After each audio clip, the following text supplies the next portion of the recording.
back of the room counting down. And when he was done, they play music and they walk him off. And all of you that have things to say, that want to talk, you would be sitting silent. There are 20,000 people in that room and they're sitting silent. What we get to do is hold up signs, right? What we get to do is clap. Their signs, we can bring it up. We sneak in our own signs, like but I want you to understand, it is a scripted show. There's not dialogue. This is not the Continental Congress of 1789. This is not what that is. So, you heard our cheers. So, what I want to talk to you about, and what I want you to think about, is what we do tomorrow and what we do after tomorrow. So, Bernie Sanders is not going to be the Democratic nominee. We are not going to get a VP pick that we want.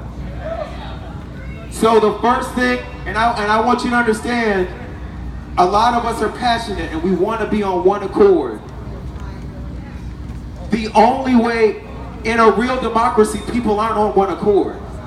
The only way we could do that is looking like we're on one accord, and then we would have to do the same things out here that they're doing in there. So what you have to understand, because one of the things that happens is that people are telling us, delegates, get your voters in line. Bernie, tell everybody to vote for Hillary. They think that that's how it works. They think that I can come out here and say, okay, look, you guys, we lost, but Trump is worse, so we need you to all go in there and vote.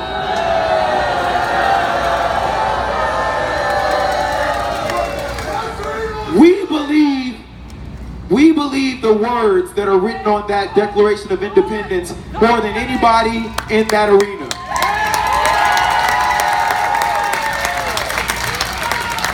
That means that we are free people, and each one of you has a decision to make.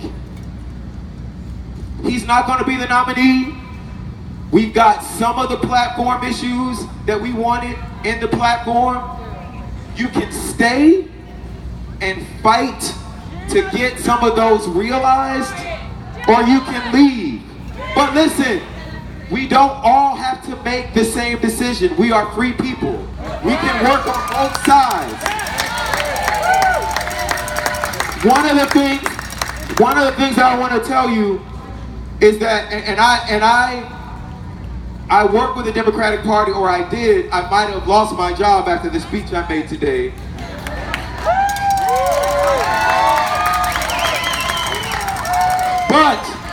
But, and I might lose it for what I'm about to say now. They need our votes. Hillary Clinton cannot win the White House with at least most of us voting for her. More importantly, and this is something for you to consider, democracy is hard work. This is thinking. If she wins, she won't be able to get any of our agenda through a Republican-controlled Congress. Some of you think she won't even try. This is why, and I'm giving you some inside baseball because I want you to understand so you can make informed decisions. The reason why when we walk out, they fill our seats with seat fillers is because they want to give the illusion to the rest of the American public that we have all unified. Black Lives Matter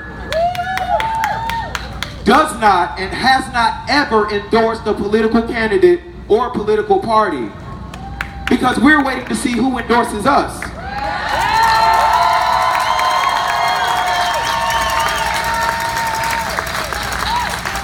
But as part of the show last night, you saw mothers of children who were killed by police.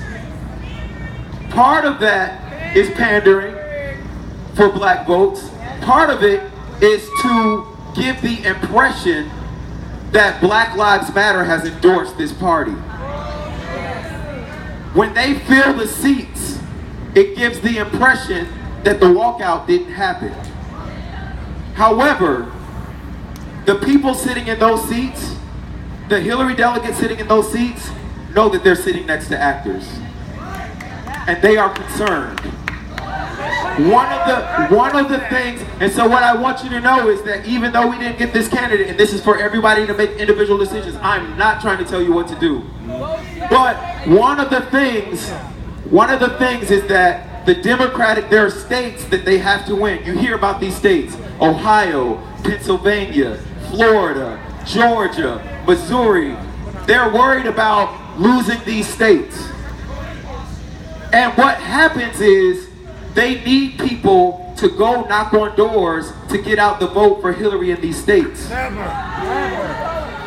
And listen, when the party sees empty seats, they don't want to give money to that state to go out and knock on doors. So you have power. You have power. I want you to know that our absence is power, and we can still get things if you want to try and get things. If you don't, then we need to build something else.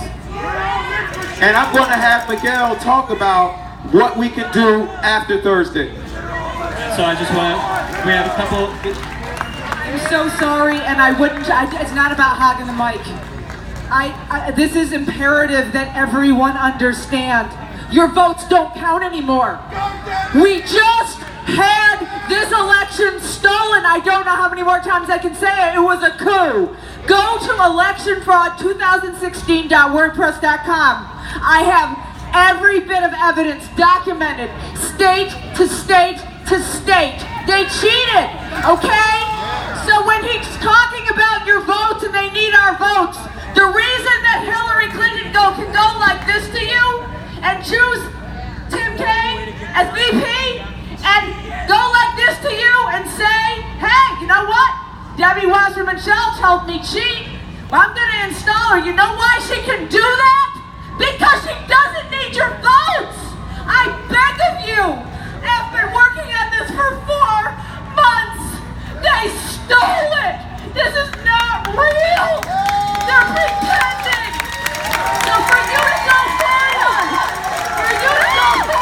and think that you're going to influence them when they install, that's not going to work. We have to take our election system back, and you have to tell every single candidate, I beg of you, every single one, you will not vote for them. You will not give them money. You will not work for them unless they address the issue of election fraud. Yeah.